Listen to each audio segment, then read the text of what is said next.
ಅವ್ರ ಹತ್ರ ಪಾಸಿಂಗ್ ಮಾಡ್ಸಿರೋದು ಕೇಳ್ಬೇಕಲ್ಲ ಅಲ್ಲಿ. ಹೌದು. ಅದೆಲ್ಲ ಒಂಥರ ಅದು ಅಫಿಷಿಯಲ್ ಕಳ್ರ ಆಗ್ಬಿಟ್ಟವ್ರಿ. ಅಫಿಷಿಯಲ್ ಪ್ರಾಣಿಗಳೇ ಗುಣದಲ್ಲಿ ಮೇಲು ಮಾನವನದಕ್ಕಿಂತ ಕೀಳು. ಎಷ್ಟೋ ಜನ ಕಾಲು ಕೈ ಇಲ್ದೇ ಇರೋರು ಆಟೋ ಓಡಿಸ್ತಾ ಇದಾರೆ. ನಮ್ ಫ್ರೆಂಡೇ ಇದಾರೆ ಒಬ್ರು.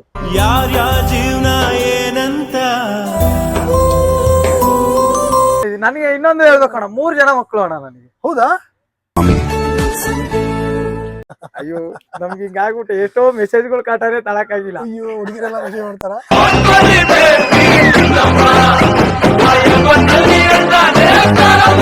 2 ಕಿಲೋಮೀಟರ್ 3 ಕಿಲೋಮೀಟರ್ ಇರುತ್ತೆ.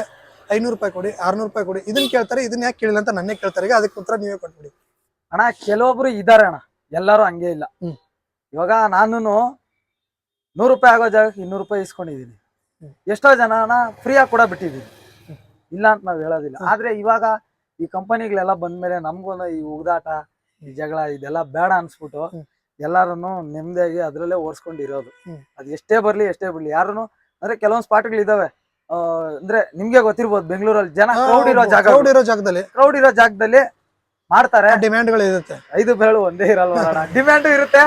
ಕೆಲವೊಬ್ರು ಅದೇ 100 ಆಗೋ ಜಾಗಕ್ಕೆ 200, 300, 600 ಹೆಂಗೋ ಇರ್ತಾರೆ. ಹೆಂಗಂದ್ರೆ ಅಣ್ಣ ಒಬ್ರು ಇಬ್ರು ಇದ್ರೆ ಒಳ್ಳೆಯವರೇ ಇರ್ತಾರೆ. ಲಕ್ಷಾಂತರ ಜನ ಇದ್ದಾಗ ಅಷ್ಟೇ ಕೆಟ್ಟವ್ರು ಇರ್ತಾರೆ, ಅಷ್ಟೇ ಒಳ್ಳೆಯವ್ರು ಇರ್ತಾರೆ. ಎಲ್ಲಾನು ನೋಡ್ಬೇಕು.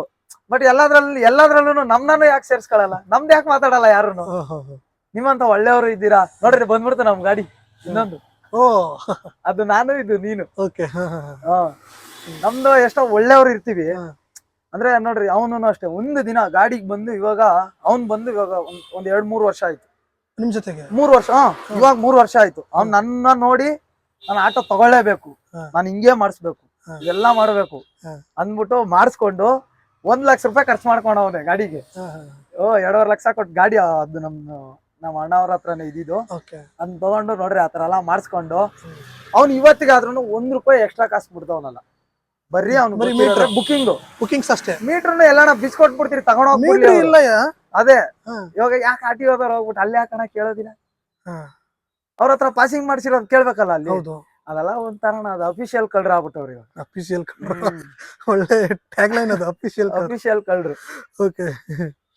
ಓಕೆ ಈಗ ಇದ್ರಲ್ಲಿ ಅಂದ್ರೆ ಈಗಿನ ಟೈಮ್ ಅಲ್ಲಿ ಆಟೋದಲ್ಲಿ ಬಾಡಿಗೆ ಅಂದ್ರೆ ಈಗ ಒಂದು ಸಂಸಾರ ನಡ್ಸಕ್ ಆಗಲ್ವಾ ಅಂತ ಅಣ್ಣ? ಹೊಟ್ಟೆಗ್ ಮೋಸ ಇಲ್ಲ ಅಣ್ಣ. ಹೊಟ್ಟೆಗ್ ಮೋಸ ಇಲ್ಲ. ಹೊಟ್ಟೆಗ್ ಅಂದ್ರೆ ಊರ್ ಬಿಟ್ಟು ಊರ್ ಬರ್ಬೇಕಣ್ಣ. ಆಟೋ ತಗೊಂಡು ಅಲ್ಲೇ ಮಾಡ್ಬೋದಲ್ಲ, ನಾವು ಊರಲ್ಲೇ ಮಾಡ್ಕೋಬೋದಲ್ಲ. ಈಗ ನಾನು ಇಲ್ಲಿರೋಣ, ನನ್ಗಿಲ್ಲಿ ಹೊಟ್ಟೆಗ್ ಮೋಸ ಇಲ್ಲ. ಅಲ್ಲೇ ಇವಾಗ ನಾವು ಊರಲ್ಲೇ ಎಷ್ಟೋ ಜನ ಬೆಂಗಳೂರು ರಾಮನಗರದಿಂದ ಬರ್ತಾರಣ್ಣ ಆಟೋ ಓಡ್ಸಕ್ಕೆ. ರಾಮನಗರದಿಂದ ಬರ್ತಾರೆ, ಕನಕಪುರದಿಂದ ಬರ್ತಾರೆ. ಬಂದು ಓಡಿಸಿ ಅವ್ರು ಹೋಗೋದೇ ವಾರಕ್ಕೊಂದ್ಸರಿ. ನೀವು ಮೆಟ್ರೋ ಹತ್ರ ಅಲ್ಲಿಲ್ಲ ಮಲ್ಗಿರ್ತಾರೆ, ನೋಡಿದೀರಾ? ಅದು ಇವತ್ತಿಂದ ಅಲ್ಲ, ಸುಮಾರು ವರ್ಷಗಳಿಂದ ಅಲ್ಲಿಂದ ಬಂದು ಇಲ್ಲಿ ಓಡಿಸ್ಬಿಟ್ಟು ಹೋಗ್ತಾರೆ. ಅಂತವ್ರು ಇವತ್ತು ಗಾಡಿಗಳು ಹಾಕೊಂಡಿದ್ದಾರೆ ಈ ಕಂಪ್ನಿ ನಂಬ್ಕೊಂಡು. ಹೊಟ್ಟೆಗೋಸ್ಕರ ಅವ್ರು ರಾಮನಗರದಿಂದ ಬೆಂಗಳೂರಿಗೆ ಬಂದ್ಬಿಟ್ಟು ಆಟೋ ಓಡಿಸ್ಬಿಟ್ಟು ಹೋಗ್ಬೇಕಾ? ಅವ್ರ ಊರಲ್ಲೇ ಓಡಿಸ್ಕೊಂತಾರೆ ಅಲ್ವಾ? ಇಲ್ಲಿ ಬಂದು ಇಲ್ಲಿನ ರಿಜಿಸ್ಟ್ರೇಷನ್ ಗಾಡಿ, ಇಲ್ಲಿ ಪರ್ಮಿಟ್ ಗಾಡಿ, ಈ ಕಂಪನಿಗಳು ನಂಬ್ಕೊಂಡು ಹಾಕತ್ತಾರೆ. ಇವಾಗ ಅಲ್ಲಿಗೆ ಹೋದ್ರೆ ಈ ಗಾಡಿಗಳು ಅಲ್ಲಿ ಓಡಾಡ್ಸಂಗಿಲ್ಲ. ಈ ತರ ಎಲ್ಲ ತೊಂದರೆ ಆಗಿದೆ. ಅಂದ್ರೆ ಇದಕ್ಕೆ ಸೊಲ್ಯೂಷನ್ ಏನು? ಸೊಲ್ಯೂಷನ್ ಒಂದೇ ಅಣ್ಣ, ಸರ್ಕಾರ ವೋಟ್ ಮಾಡುವಂತ ಸರ್ಕಾರ ಅವರೇ ಕೊಡ್ಬೇಕು ಸೊಲ್ಯೂಷನ್. ಇನ್ಯಾರು ಕೊಡಕ್ ಆಗಲ್ಲ. ಆಗುತ್ತೆ ಅಂತೀರಾ?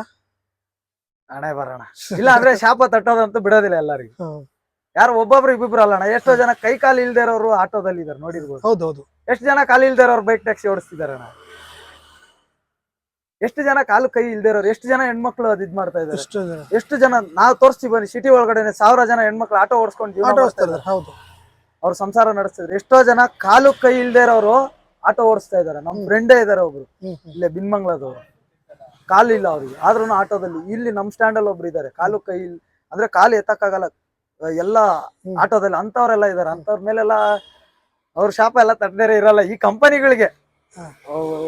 ಹುಡುಗರಿಗೆ ಇವ್ರಿಗಲ್ಲ, ಬೈಕ್ ಟ್ಯಾಕ್ಸಿ ಮಾಡೋಂತ ಹುಡುಗರುಗಳಿಗೆ ಅವರಿಗಲ್ಲ, ಈ ಕಂಪನಿಗಳಿಗೆ.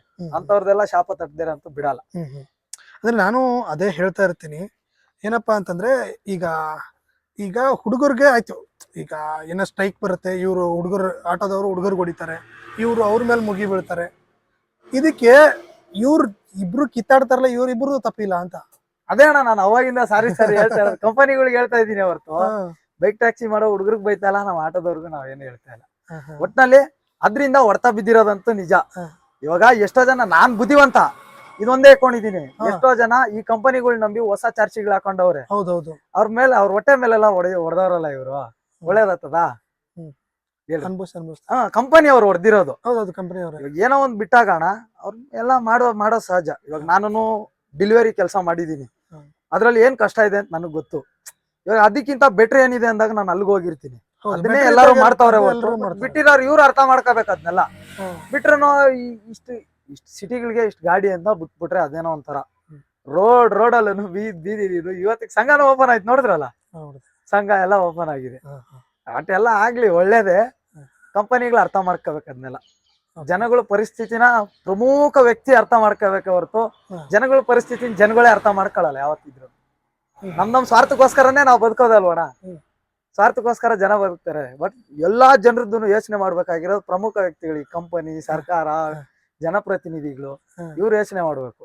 ಅವ್ರಿಗೆ ಯೋಚನೆ ಇಲ್ಲ ಅಂದಾಗ ಏನಿಲ್ಲ, ನಾವು ಶಾಪ ಹಾಕ್ಬೇಕು. ಅವ್ನಿಗೆ ಒಳ್ಳೇದಾಗ್ತದ, ಅವ್ನ ನಂಬಿಟ್ಟು ಗಾಡಿ ಹಾಕೊಂಡೆ ಹಂಗೆ ಹಿಂಗೆ ಶಾಪ ಹಾಕೊಂಡ್ ಕುತ್ಕೋಬೇಕು. ಒಂದಲ್ಲ ಒಂದಿನ ಏನೋ ಒಂದ್ ರೋಗ ಬರ್ತದೆ ಅವ್ರಿಗೆ, ಅಷ್ಟೇ. ಓಕೆ, ಈಗ ಬಿಡಿ, ತಾವು ಎಷ್ಟು ಜನ ಇರೋದು ಮನೇಲಿ? ಈಗ ಮನೇಲಿ ಅಣ್ಣ ನಾನು ನನ್ನ ತಮ್ಮ, ನನ್ನ ತಂಗಿ, ನಮ್ಮ ವೈಫು ಊರಲ್ಲಿದ್ದಾರೆ. ಮದ್ವೆ ಇದೆಯಾ? ಹಾ. ಎಲ್ಲೂ ತೋರಿಸಿಲ್ವಲ್ಲ ಬ್ರೋ? ಇಲ್ಲ ಅಣ್ಣ, ಇದು ಹೆಂಗಂದ್ರೆ ಅಣ್ಣ ಅವ್ರಿಗೆ ಅಂದ್ರೆ ಯಾವ್ದ್ರಲ್ಲೂ ರೀಲ್ಸ್ ಅಲ್ಲಿ ಎಲ್ಲೂ ಬಂದಿಲ್ಲ ಅಂತಂದೆ. ಇಲ್ಲ ಅಣ್ಣ, ಅವ್ರದ್ದು ಅಂದ್ರೆ ನಮ್ಮ ಮನೆಯವ್ರದೇ ಒಂಥರ ರೂಲ್ಸ್ ಅಣ್ಣ. ಅವ್ರದ್ದು ಹೆಂಗಂದ್ರೆ ಸೋಷಿಯಲ್ ಮೀಡಿಯಾ ಪ್ಲಾಟ್ಫಾರ್ಮ್ ಅಲ್ಲಿ ನೀನ್ ಹೋಗ್ತೀಯಾ, ಹೋಗು, ನಾವ್ ಬರಲ್ಲ. ಅಲ್ಲ ಅದು ಓಕೆ, ಬಟ್ ಎಲ್ಲೂ ಮದುವೆ ಆಗಿದೆ ಅಂತ ಹೇಳ್ಕೊಂಡಿಲ್ವಲ್ಲ ಅಂತ ಅಷ್ಟೇ. ನಾನು ಎಲ್ಲೂ ಹೇಳಿದ್ದೀನಿ ಅಣ್ಣ. ನಾನು ಆಟೋ ಕನ್ನಡಿಗ ಅಣ್ಣ ಅವ್ರು ಹೇಳವ್ರೆ, ಆಮೇಲೆ ನಮ್ಮ ಆರ್ಯ ಡಾರ್ಲಿಂಗ್ ಹೇಳವ್ರೆ, ನಾನು ಹೇಳ್ಕೊಂಡಿದ್ದೀನಿ. ನಿಮ್ ಡೈಲಾಗ್ಗಳು ಅಷ್ಟೇ ನಮ್ಗೆ ನೆನಪಿರುತ್ತೆ. ಹೇಳ್ಕೊಂಡಿದ್ದೀನಿ. ನನಗೆ ಇನ್ನೊಂದು ಹೇಳ್ಬೇಕಣ್ಣ, 3 ಜನ ಮಕ್ಕಳು ಅಣ್ಣ ನನಗೆ. ಹೌದಾ? ನಾನು ಸಂತೂರ್ ಸೊಪ್ಪು ಯೂಸ್ ಮಾಡ್ತೀನಿ.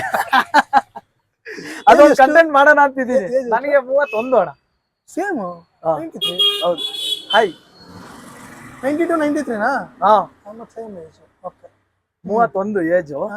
ಅನ್ಸಲ್ಲ ನಿಜವಾಗ್ಲೂ, ಒಂದು 25 ಇರೋ ಎಲ್ಲರೂ ಹೇಳಿರ್ತಾರೆ. ಅಯ್ಯೋ, ನಮ್ಗೆ ಹಿಂಗಾಗ್ಬಿಟ್ಟು ಎಷ್ಟೋ ಮೆಸೇಜ್ಗಳು ಕಾಟಾರೆ ತಳಕಾಗಿಲ್ಲ. ಅಯ್ಯೋ, ಹುಡುಗಿರೆಲ್ಲ ಮೆಸೇಜ್ ಮಾಡ್ತಾರ. ಮೆಸೇಜ್ ಅದಕ್ಕೆ ನಾನು ಆಟೋ ಕನ್ನಡಿಗ ಅವ್ರ ಕೈಯಲ್ಲೆಲ್ಲ ವಿಡಿಯೋ ಮಾಡಿಸಿದ್ವಿ. ಮದುವೆ ಆಗಿದೆ ಇವ್ರ ಮನೆಯವರೆಲ್ಲ ಏನು ಅಂತಾರಂದ್ರೆ, ಮೀಡಿಯಾ ಪ್ಲಾಟ್ಫಾರ್ಮ್ ಅವಾಗಿಂದನೂ ಅಷ್ಟೇ. ನಾನು ಚೇಂಬರ್ ಕೆಲಸ ಮಾಡಕ್ ಹೋದಾಗ್ಲೂ ಅಮ್ಮ ಏನು ಅಂದಿಲ್ಲ, ಯಾಕಂದ್ರೆ ಅವ್ರಿಗೆ ಗೊತ್ತೇ ಆಗ್ತಾ ಇರ್ಲಿಲ್ಲ ನಾನು ಇದೆಲ್ಲ ಮಾಡ್ತೀನಿ. ಇವತ್ ಮೊನ್ನೆ ನನ್ ಗಾಡಿಗೆ ಆಕ್ಸಿಡೆಂಟ್ ಆದಾಗ ಹುಡುಗರೆಲ್ಲ ಬರ್ತಾ ಇರೋದು ಹೋಗ್ತಾ ಇರೋದು ನೋಡ್ಬಿಟ್ಟೆ ಅಮ್ಮಂಗ್ ಗೊತ್ತಾಗಿದ್ದು. ಓ, ಇಂಥದೊಂದ್ ಕಿತ್ ದಬಾಗ್ತಾ ಇದೆಯಾ ನೀನ್ ಹೊರಗಡೆ ಮಾಡ್ಲಾ ಅಂತವ್ರು. ಇವಾಗೆಲ್ಲ ಅಮ್ಮ ನಾನು ಅಷ್ಟೇ ಮೀಡಿಯಾ ಪ್ಲಾಟ್ಫಾರ್ಮ್ಗೆ. ಅಮ್ಮನ? ನಮ್ಮಮ್ಮ ನಾನು ನಾವಿಬ್ರೆ ವಿಡಿಯೋ ಮಾಡ್ಬೇಕು ಅಂದ್ರು ಅಮ್ಮನ್ ಮಕ್ಕ ತೋರಿಸ್ತೀನಿ, ನನ್ ಮಕ್ಕ ತೋರಿಸ್ತೀನಿ. ಅದು ಪಾಪು ಮಲ್ಕೊಂಡಿರೋದು ರೀಲ್ಸ್ ಎಲ್ಲ ಇದೆಯಲ್ಲ, ಅದು ಲಾಸ್ಟ್ ಸ್ಟಾರ್ಟಿಂಗ್ ಅನ್ಸುತ್ತೆ, ತುಂಬಾ ದಿನ ಹಿಂದೆ. ಅದು ತುಂಬಾ ದಿನ ಹಿಂದೆ ಅಣ್ಣ. ಅದು ನನ್ ಮಗ ಅವನು. ಹೌದಾ? ಅವನಿಗೆ 4 ವರ್ಷ ಅಣ್ಣ. ದೊಡ್ಡವನ? ಸಿಕ್ಕಾಪಟ್ಟೆ ತರ್ಲೆ. ಇವಾಗ್ಲೇ ಅವ್ನ್ ಬೆಂಗಳೂರು ಬುದ್ಧಿ ಕಲ್ತ್ಬಿಟ್ಟವನೆ. ಹೋದ್ರೆ ಸಾಕು ಏನೋ ಬಳಿ ಮಗನೆ ಅಂತ ನನಗೆ. ಅದೊಂದ್ ಕಂಟೆಂಟ್ ಮಾಡೋಣ ಅಂತ ಒಂದಿನ ತೋರಿಸ್ತೀನಿ. ಅದು ಸುಮ್ನೆ ಕುತ್ಕೊಂಡಿರೋದು. ನನ್ 3 ಜನ ಮಕ್ಳು ಬರ್ತಾರೆ ಪಪ್ಪ ಅಂದ್ಬಿಟ್ಟು. ಯಾಕಾದ್ರ ಆಗ್ಬೇಕು, ಯಾಕಂದ್ರೆ ನಾನು ಸಂತೂರ್ ಸೊಪ್ಪು ಯೂಸ್ ಮಾಡ್ತೀನಿ. ಆತರ. ಈಗ ಇಲ್ಲಿದ್ದಾರ ಬೆಂಗಳೂರಲ್ಲಿ? ಇಲ್ಲ ಅಣ್ಣ, ಅವ್ರೆಲ್ಲ ಊರಲ್ಲಿದ್ದಾರೆ ಸದ್ಯಕ್ಕೆ. ಸದ್ಯಕ್ಕೆ ಜೊತೆಲಿಲ್ಲ. ಇವಾಗ್ಲೇ ಪಾಪು ಇನ್ನೊಂದ್ 3ನೇದಾಗಿದ್ದು. ಹೌದಾ? ಅದಕ್ಕೆ ಡೆಲಿವರಿಗೆ ಅಲ್ಲಿ ಇದ್ದಾರೆ. ಹೌದು, ಹೋಗಿದ್ದೆ. ಪಾಪು ಹೆಣ್ಪಾಪು, 2 ಹೆಣ್ಮಕ್ಳು 1 ಗಂಡು ಮಗು. ಫಸ್ಟ್ನೇದು ಗಂಡು ಮಗು, ಫಸ್ಟ್ ಹೆಣ್ಣು, ಆಮೇಲೆ ಗಂಡು, ತಿರ್ಗಾ ಹೆಣ್ಣು. ಈಗ ಅದಾಯ್ತು. ಅದ್ರ ಜೊತೆಗೆ ಆಟೋಗೆ ಸ್ವಲ್ಪ ಹಿಂದಿಗಳ ಹಾವಳಿ ಕೂಡ ಜಾಸ್ತಿ ಆಗಿದೆ. ಸಿಕ್ಕಾಪಟ್ಟ ಅಣ್ಣ. ಅದಕ್ಕೆ ಒಂದ್ಸರಿ ಇಲ್ಲಿ ತೋರಿಸಿ